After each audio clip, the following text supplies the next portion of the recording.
Well, tonight the Fox 5 I-Team wants to know how a newly renovated Fayette County home could have massive amounts of mold and termite damage hidden behind the new drywall. Yeah, the new owners paid a home inspector before they closed on the house. But Fox 5 I-Team reporter Randy Travis says this sort of damage is nearly impossible to find, huh? I could still smell this house, Sine. It was terrible. You would have to pull off pieces of the wall to catch the problems in this house. So how did all this damage get there? And did anyone know before they sold the house to this frustrated family? Do you want a hamburger for lunch? Another busy morning in this Fayette County home.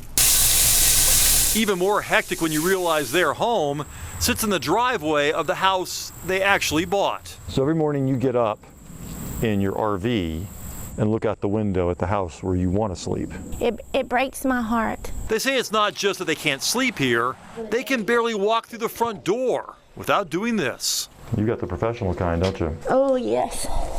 Hold your nose. I can't hold my nose. Yes, I'm sorry. Ooh, I can smell it. Did it smell this bad when you moved in? No, not at all. When Shelley and David Hoppaugh bought this SENOIA house in May, it looked like this. The listing gushed with attractive details. This beautiful home has just been renovated. Brand new paint, new floors, new fixtures, new countertops. Then David decided to replace the kitchen cabinets because they were too dark for Shelley. That decision would reveal the truth. When my husband took it off, it just was hideous.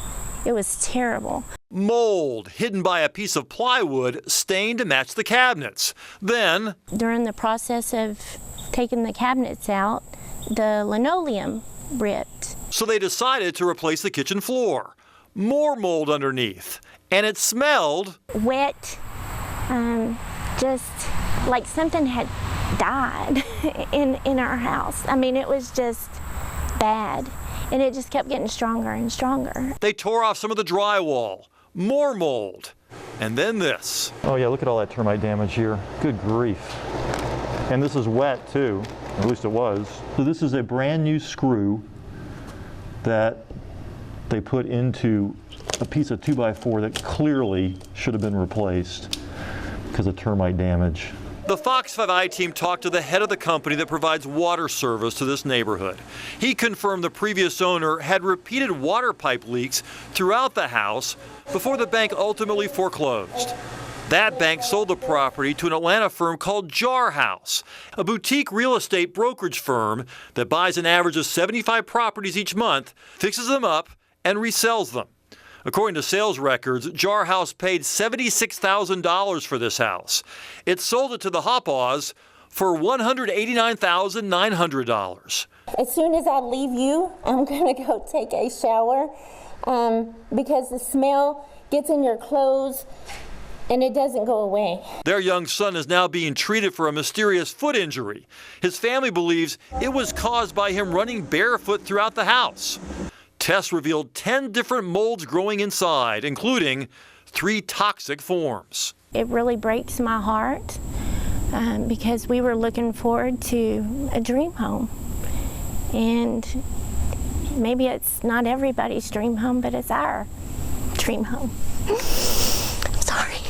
We reached out to Jar House owner Zare Najarian to explain how they sold a house with so much hidden damage.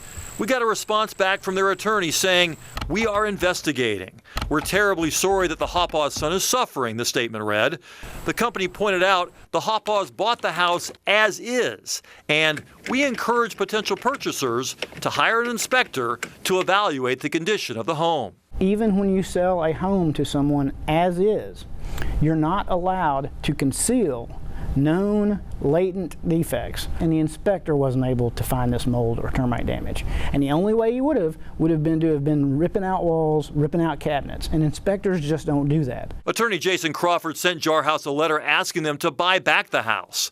When the deadline passed with no agreement, they sued, accusing Jar House of concealing the damage. So in your mind, there's no doubt that someone intentionally tried to cover all this up? I do not have any doubt. Jar House has not responded yet to the lawsuit or our questions about it. For now, this family continues to pay the mortgage on a house that's not their home, instead living in their driveway just out of range of the smell. Well, take that, and I love you. I'll see you later.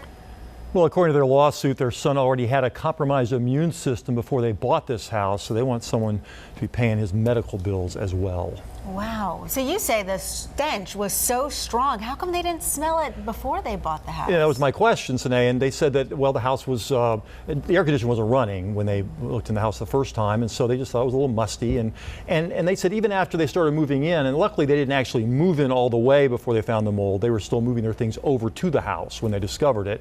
But they said it just sort of smelled a little worse, and then when they pulled down the cabinets, that's when the aroma just hit them, and they went through the house trying to find the rest of the mold, and that caused even more trouble. I mean, it was very hard to walk through that house, even after they had tried to remove all that mold. Yeah. Wow. Sure, you'll let us know how this lawsuit goes. We will. All right, Randy, Thanks, Randy. Okay.